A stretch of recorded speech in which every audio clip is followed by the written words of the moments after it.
Hello दोस्तों, कैसे हैं आप लोग। अगर आप लोगों को ट्रैकिंग पसंद है तो आप ठीक वीडियो पर आए हैं। आज इस वीडियो में मैं अन्नपूर्णा ट्रैक से संबंधित सारे प्रश्नों का जवाब इसी वीडियो में दूंगा। जैसे अन्नपूर्णा कब जाएं, कैसे जाएं, कहाँ रुकें और परमिट कहाँ पर बनेगी। यह यात्रा शुरू होती है गोरखपुर से और अभी हम हैं नेपाल और भारत के सीमा रेखा पर। कुछ ही देर में हम नेपाल में प्रवेश कर जाएंगे। गोरखपुर से सबसे पहले आपको सुनौली बॉर्डर पे आना होता है। ये हमारी बाइक है और यहाँ पे गाड़ी का भंसार बनवाया जा रहा है। आपको बता दें, भंसार बनवाने के लिए आपको कुछ ज़रूरत नहीं है, किसी दलाल के चक्कर में पड़ने की ज़रूरत नहीं है। एक आप आरसी रखिए, एक लाइसेंस रखिए। गाड़ी का इंश्योरेंस है नहीं है, कोई फ़र्क नहीं पड़ता है। आप गाड़ी का आरसी और लाइसेंस का फ़ोटोकॉपी यहाँ पे सबमिट करेंगे। पर डे के हिसाब से 90 रुपीज़ IC इंडियन करेंसी में 90 रुपये लेते हैं। हम यहाँ पे 5000 रुपये इंडियन करेंसी को नेपाली करेंसी में बदल रहे हैं और उम्मीद करते हैं कि हम इतने ही पैसे में अन्नपूर्णा बेस कैंप को कंप्लीट करेंगे। शाम होते होते हम पोखरा पहुँच चुके।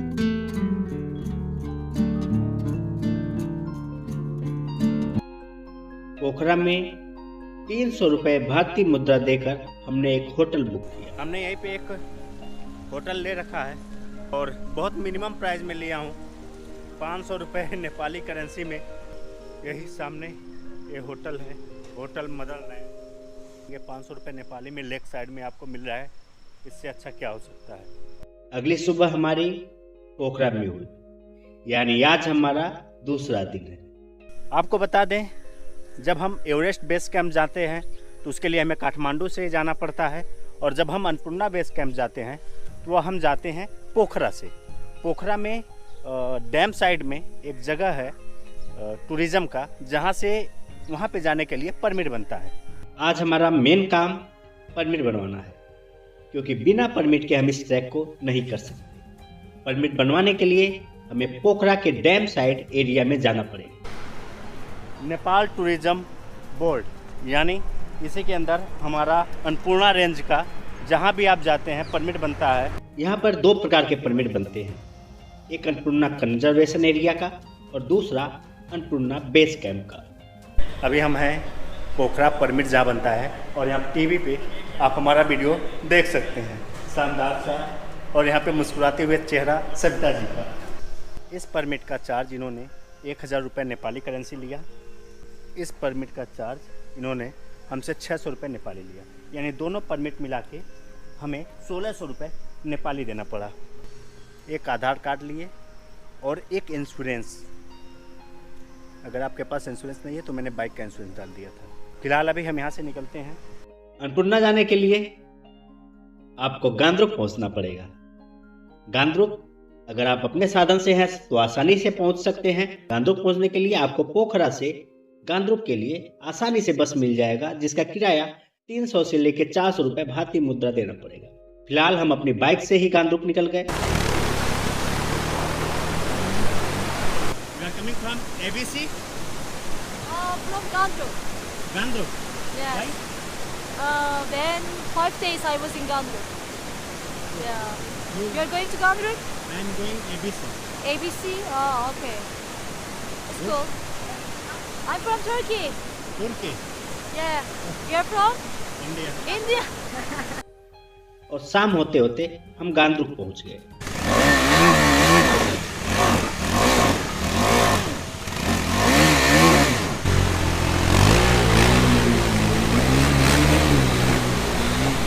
गांद्रुक में ही हमने अपनी बाइक को पार्क किया।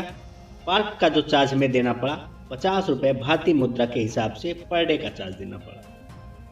अभी हमारे पास समय पर्याप्त बचा था। हम समय बर्बाद न करते हुए अपना ट्रैक स्टार्ट कर देते हैं और रात होते होते हम कोमलुंगडंडा पहुंच जाते हैं। यहाँ पे गाड़ी खड़ा किए थे, वहाँ से इनके पास फ़ोन आया था। हमें आने में थोड़ा लेट हो गया क्योंकि हम लोग मैदानी क्षेत्र से हैं। तो ये भाई साहब हम लोगों को देखने चले आए कि रास्ते में हम लोग कहाँ फंसे हैं। सही है ना? एकदम बिल्कुल सही है। और ये इस जनाब ने हमें खाने का चार्ज लेंगे हमसे और बैठना हमारा फ्री कर देंगे। कोमलुंगडंडा में हमें रहने का कोई चार्ज नहीं देना पड़ा। यहाँ पे सिर्फ हमें जो चार्ज देना पड़ा वो सिर्फ खाने का। जोंक? ओहो, ये है, अब आ रहा। इसमें डालिए, उसमें पेपर भी लगा दिए क्योंकि खून आएगा तो बेड में और आपके कपड़े में जाएगा ना, इसलिए आप इसको इस्तेमाल कीजिए। ये क्या है? ये क्या? ओ बाप रे, एक मोजे के ऊपर। हाँ, पेपर से निकाल दिए। ओ बाप रे,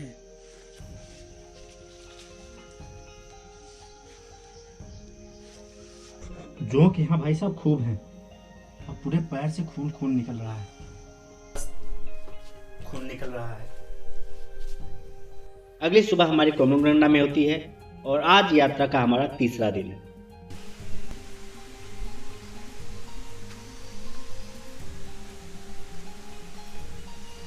आज का दिन हमारे लिए सबसे कठिन दिन था क्योंकि आज जबरदस्त बारिश की वजह से बहुत सारा लैंडस्लाइड हुआ था।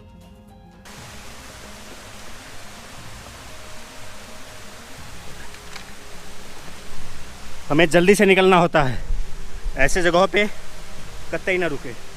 भाई साहब पूरे रास्ते गिर पड़े हैं।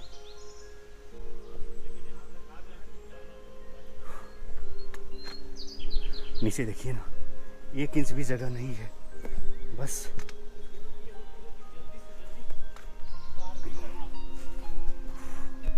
बाप रे, कैसे जाएंगे? शायद नहीं जा पाएंगे,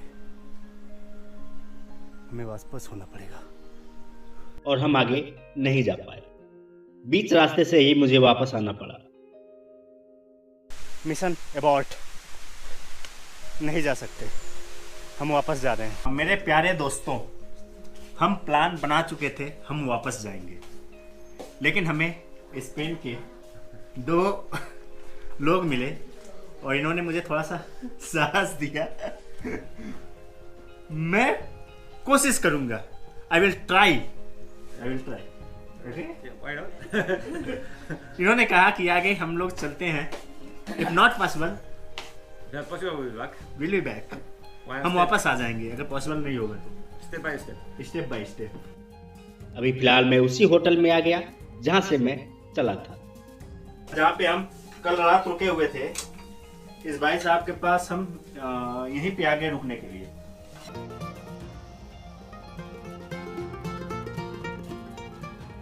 आज हमारा चौथा दिन है, एक नए और खूबसूरत दिन की शुरुआत हो गई। अभी हम हैं कोमरंगडंडा। वेदर थोड़ा सा ख़राब है, कल की ट्रैकिंग हमारी आपने देखा ही लैंडस्लाइड की वजह से हमें कैंसिल करना पड़ा और वापस इसी होटल में आना पड़ा था। ऊपर कुछ लोगों ने बताया था कि आगे से एक दूसरा रास्ता भी है, तो हमने सोचा कि एक बार हम और कोशिश करेंगे। आज चोमरोंग या सिनोवा, जहाँ तक जा पाएंगे जाएंगे। खच्चरों का भी आवागमन नहीं है इस रोड पे मानसून की वजह से। और आज हमने दूसरा रास्ता चुना जो घने जंगलों के रास्ते गुजर रहा था। इस नदी को कैसे पार करना हमें भी नहीं पता।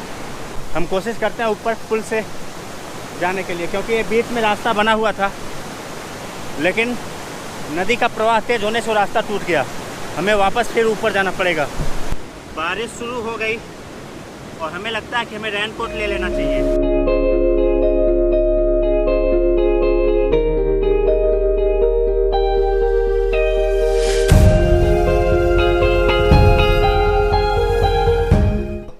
अभी जिस रेस्टोरेंट पे हम बैठे हुए हैं, ये जनाब 70 रुपये का फंटा हमें 200 रुपये नेपाली करेंसी में दिए।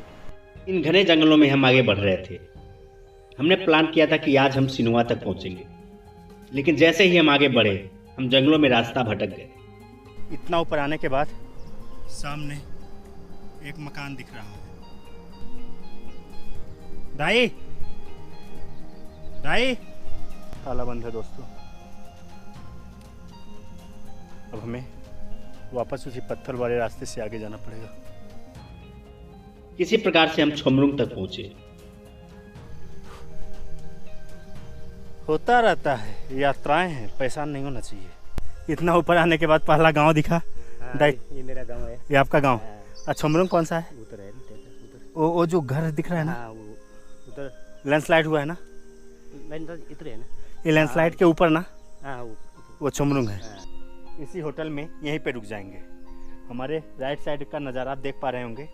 होटल के ओनर हैं, क्या नाम है आपका? गोपाल गुरु जी। ये यहाँ इसको दाना खिला रहे हैं, अपने मुर्गे को दाना खिला रहे हैं। इन्होंने हमारे लिए रहना फ्री किया है, खाने का चार्ज लेंगे। क्या बात। फिर थोड़ा सा एक किचन है इनका।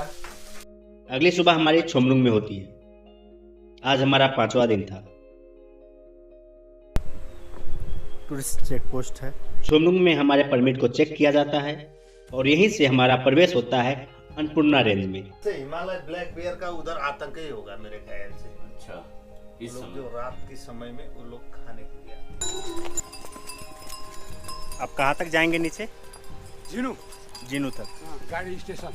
अच्छा, आज ट्रांसपोर्ट करना है, माल लाना है। हाँ, माल लेना है। ट्रेनों के बोगी जैसा ही है। पहली बार अभी देख रहा हूँ, क्योंकि अभी तक तो बारिश हो रही थी और आज ये खुल गया। एवरेस्ट जाते वक्त खूब मिलते थे खच्चरों के ट्रेन। आगे इंजन और सबसे पीछे निकम्मा खच्चर होता था। आप उस वीडियो में देखेंगे तो आपको पता चलेगा। तकलीफ तो होती है। सिनुआ 2360 मीटर।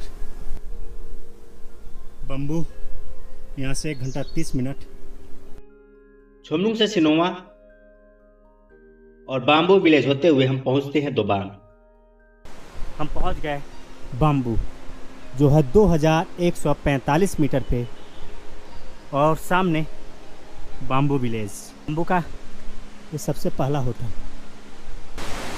हम पूर्ण रूप से हिमालय की गोद में हैं और हिमालय का आशीर्वाद है। अब जोक का आतंक खत्म हो चुका था। बाम्बू विलेज से निकलने के बाद यहाँ पहुँचे हैं और हमें लग रहा है ये डोबान ही है। डोबान है और इसकी हाइट है 2505 मीटर। हमने हमेशा आपसे यह कहा है, आपकी भाषा और व्यवहार ही तय करती है आपकी अगली यात्रा। यही कारण था कि हमें दोबान में भी ठहरने का कोई चार्ज नहीं देना पड़ा। मात्र जो भी हमारे चार्ज लग रहे थे वो खाने के लग रहे थे। आपको पूरे रास्ते में 250 से लेकर 300 रुपये भारतीय मुद्रा में दाल भात आसानी से मिल जाया करेंगे। एक नए और खूबसूरत दिन की शुरुआत हो गई और अभी हम हैं दोबान में। आज हमारा 6वां दिन है और हम दोबान से निकल गए। दोबान से 1.5 घंटे का ट्रैक करके हम हिमालय पहुंचते हैं। नमस्ते दाई। फिलहाल हम हिमालय पहुंच गए और जो मुझे समय लगा 1 घंटे 30 मिनट, और हिमालय से 2 घंटे का ट्रैक करके हम देवराली पहुंचते हैं।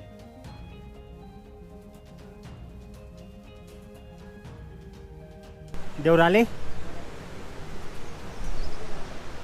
3200 मीटर हाइट। इस समय हम 3200 मीटर की ऊंचाई पर हैं। जैसे ही हम देवराली से आगे निकले, जबरदस्त बारिश का सामना करना पड़ा। नीचे जबरदस्त खाई है। दोस्तों, इस रास्ते पे इससे अच्छा नज़ारा क्या हो सकता है। सामने धुंधला धुंधला सा माछा पुछरे बेस कैंप दिख गया। कुछ ही देर में हम वहाँ पहुँचेंगे, उसके बाद हम आपसे बात करते हैं। हालत बहुत ख़राब है, हाथ काम नहीं कर रहा दोस्त। बारिश आप देख रहे हैं, मैं लगातार 3 घंटे से भीग रहा हूँ, हाथ काम नहीं कर रहा है। बर्फीली हवाएं हालत ख़राब कर रही हैं यार। माथा पुछरे बेस कैंप पे, और इसी बेस कैंप पे हम लहरा रहे हैं भारत का तिरंगा झंडा। कल हमारी जो प्लानिंग है वो अन्नपूर्णा बेस कैंप पे है। कल हमारे लिए एक ऐतिहासिक दिन होने वाला है, क्योंकि अन्नपूर्णा बेस कैंप पर हम तिरंगा लहराएंगे और अपने देश का नाम रोशन करेंगे। आज हम यहीं पे रुकेंगे और हमारे जो ये आप देख पा रहे हैं, ये होटल के ओनर हैं। इन्होंने हमारा रहना यहाँ पे फ्री किया है। यस और नॉट? या खाने का सिर्फ चार्ज लेंगे, वाईफाई भी इन्होंने हमें फ्री दिया हुआ है। आज हम जल्दी सुबह उठे, क्योंकि आज मुझे अन्नपूर्णा तक जल्दी पहुँचना है, क्योंकि किसी भी ऊंची जगह पे दोपहर के बाद मौसम खराब हो जाता है। आज इस यात्रा का 7वां दिन है। माचा पुस्से से हम निकल चुके थे। यहाँ भेड़ पालक हैं, बहुत सारे भेड़ आप देख पा रहे हैं। मात्र 2 घंटे की यात्रा करके हम पहुंचते हैं अन्नपूर्णा बेस कैंप पर। इसकी ऊंचाई 4130 मीटर की और हमने लहरा दिया भारत का तिरंगा झंडा। आखिरकार हम पहुंच ही गए। नमस्ते अन्नपूर्णा बेस कैंप, जिसकी ऊंचाई है 4130 मीटर। अभी हम हैं अन्नपूर्णा बेस कैंप पे और लहरा रहे हैं भारत का तिरंगा झंडा। हमारे इस साहसिक यात्रा को हिंदुस्तान और अमर उजाला ने भी अपने समाचार पत्रों में शानदार जगह दिया। अब तक मेरे इस यात्रा में 4500 रुपये भारतीय मुद्रा खर्च हो चुके थे, जो कि घर पहुंचते पहुंचते टोटल खर्चा 5600 रुपये हो गया था।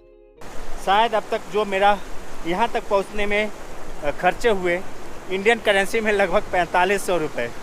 आपको याद होगा 13,792 रुपये में मैं एवरेस्ट बेस कैंप कंप्लीट किया था। 5,000 रुपये में मैं मुक्तिनाथ बाई बाइक गया था और मैं लगभग 4500 रुपये में यहाँ तक पहुँचा। शायद घर तक जाते जाते 5 से 6,000 रुपये तक जाएगा शायद। अब हम बात करते हैं इस यात्रा में कि आपके लिए इस यात्रा को करने का सबसे अच्छा समय कब होगा। आप फरवरी से मई तक और सितंबर से लेकर नवंबर तक का समय बेहतरीन समय है इस यात्रा का। मानसून में इसे अवॉइड करें। उम्मीद करते हैं आपके सारे प्रश्नों का जवाब मिल गया होगा। अगर आपको किसी भी प्रश्न को पूछना है तो आप मेरे इंस्टा आईडी नोमैडिक बाबा और फेसबुक पर नोमैडिक बाबा को फॉलो करके मुझे मैसेज कर सकते हैं। उस पर भी हम आपको आसानी से सारे प्रश्नों का जवाब दे देंगे। उम्मीद करते हैं वीडियो आपको पसंद आया होगा। पसंद आया होगा तो प्लीज़ लाइक, सब्सक्राइब और शेयर करिएगा। मिलते हैं आपसे अगले किसी नए वीडियो में, तब तक के लिए बाय बाय।